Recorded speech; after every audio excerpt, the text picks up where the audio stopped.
په نننۍ ویډیو کې خپل ګیګز منیج کوو، خپل ګیګز باید څنګه منیج کوو، خپل ګیګ پرفارمنس باید څنګه وګورو چې ګیګ زموږ ګیګ چې دی ورځ تر بلې په ښه پرفارمنس کې روان دی او که نه ورځ تر بلې په راښکته کېدو کې دی. همدارنګه خپل اډرونه خپل ګیګز وبخښئ خپل ګیګز څنګه منیج کولی شئ. له ګیګ مینیو څخه به انشاءالله له دا هر څه کولی شو. راځئ د کمپیوټر سکرین ته ځو، په عملي بڼه یې ګورو. زه دلته راغلم، خپل پروفایل ته راځم، په ګیګز مینیو باندې کلیک کوم. په ګیګ مینیو کې موږ سره ګوره لومړی چې دی اکټیو دی. اکټیو کې موږ سره بیل د لیکلي شپږ، موږ سره فعلا اکټیو شپږ ګیګه چې دي موږ تاسو سره خپل شپږ ګیګزه چې دي اوپن دي. مثلا دا اول ګیګ دی، دا دویم دی، دا دریم دی، دا څلورم دی، دا پنځم، دا شپږم. همدارنګه پینډینګ اپروول دی، کوم چې موږ تاسو ګیګ جوړ کړي دي او د فایر لخوا په پینډینګ کې دي، یعنې هغوی چې کوي بیا وروسته موږ ته ریپلای راکوي.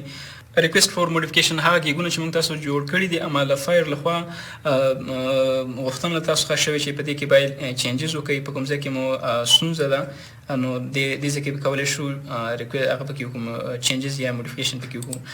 ډرافټ د کوم اډرونه چې موږ تاسو جوړ کړي بیا مو په نیمه کې کوم ګیګونه وبخښئ کوم ګیګونه چې موږ تاسو جوړ کړي دي او بیا مو په نیمه کې پرېښي نو هغه دلته راځي. ډینایټ کوم ګیګونه چې موږ تاسو جوړ کړي دي اما ډیکلاین شوي دي یا ریجیکټ شوي دي د فایور د ټیم لخوا، هغه دا ځکه ریجیکټ کېږي چې تاسو شاید په ګیګ دپاره د بل چا پروفایل د بل ګیګ لپاره د پردي ګیګ څخه انځورونه کاپي کوي دلته استعمال کوي، معلومات کاپي کوي دلته استعمال کوي په خپل ګیګ کې، نو دې د وجې ریجیکټ کېږي او دلته ډینایټ ګیګ ته راځي. پاس چې دی پاست ترازو پاست آپشن کې موږ سره هغه ګیګونه دي چې موږ تاسو سټاپ کړي دي، یعنې موږ تاسو نور نه غواړو سروس پکې وړاندې کړو. که په دې باندې کلیک وکړم ګوره په دې هر یو ګیګ کې زه ریویو لرم خو فعلا مې سټاپ کړي دي، زه فعلا مې سټاپ کړي دي. زه راځم ریویو باندې کلیک کوم، دلته راځم په ریویو باندې کلیک کوم له دې ځای څخه، نو که وره په دې کې زه 11 ریویو لرم خو بیا مې هم سټاپ کړي دي، نو غواړم په دې کې سروس وړاندې کړم. همدارنګه دا بل ګیګ هم په دې کې هم 11 ریویو لرم.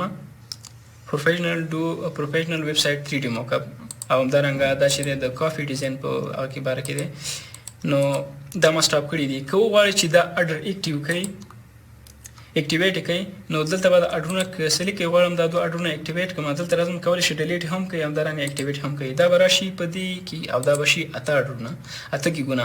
نو که زه اوس دلته راشم دا پیج موږ ریفریش کړو وګورو موږ سره به فعلا 8 ګیګونه اکټیو وي. ګوره مخکې شپږ وو اوس دا د 8 ګیګونه شو.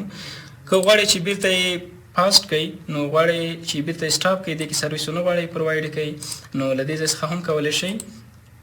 زه راځم یو اډر له دې ځای څخه سټاپوم او بل اډر له دې ځای څخه غواړم بل اډر کولی شم له دې ځای څخه سټاپ کړم.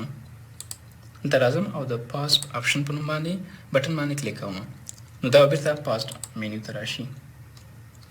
بیرته راځم اکټیو مینیو ته. زموږ ستاسو اکټیو مینیو کې ډېر زیات کار دی.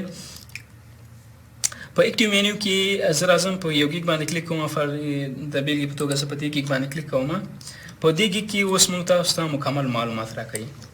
لومړی موږ تاسو ته دا ښیي چې ګیګ سټیټس چې دی یا حالات چې دي فعلا اکټیو دی او د ګیګ چې دی انفارمیشن 2 ورځو کې په اوسط ډول باندې ډیلیوري سیستم لري. دا دوه اډرونه اوس فعلا چې دی په کیو کې دي ورته، یعنې په قطار کې دي ورته.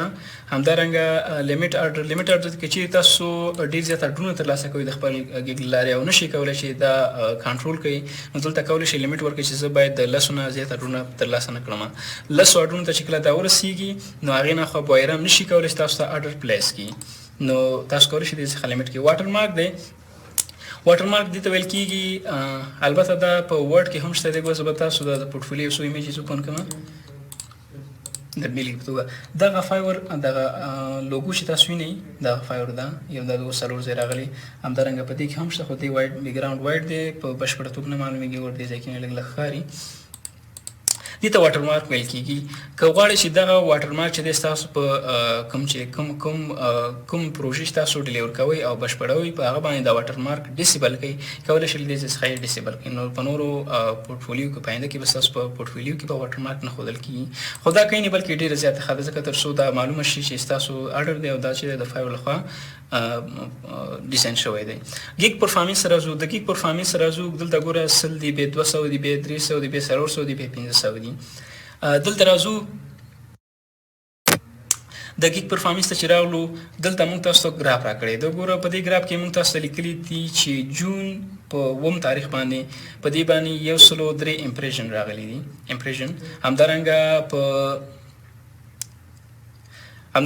په جون په 18 باندې 104 امپریشنز راغلي همدارنګه امپریشن یعنی ټرافیک یعنی دومره خلکو ته دا سجست شوی دی ستاسو ګیګ په دومره خلکو ته د لیدلو وړ ګرځېدلی دی همدارنګه 202 دانې په د 21 د جولای راغلي په دې ځکه کې ګیګ ګراف چې د ډیر زیات پورته ختلی دی ګوره 400 او شپږ شو ته ختلی دی په 3 د جولای باندې همدارنګه 15 د جولای بیرته راښکته شوی 104 راغلی دی او بیا په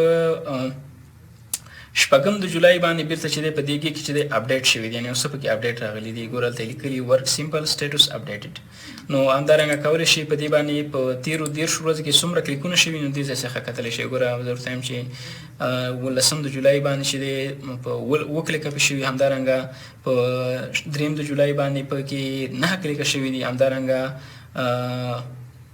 4 د جولای باندې هم پکې 9 کلیکه شوي دي همدارنګه کولی شي اډرونه هم وګورئ چې په دې باندې څومره اډرونه راغلي مثلا د بېلګې په توګه په 9 د جون باندې یو اډر راغلی په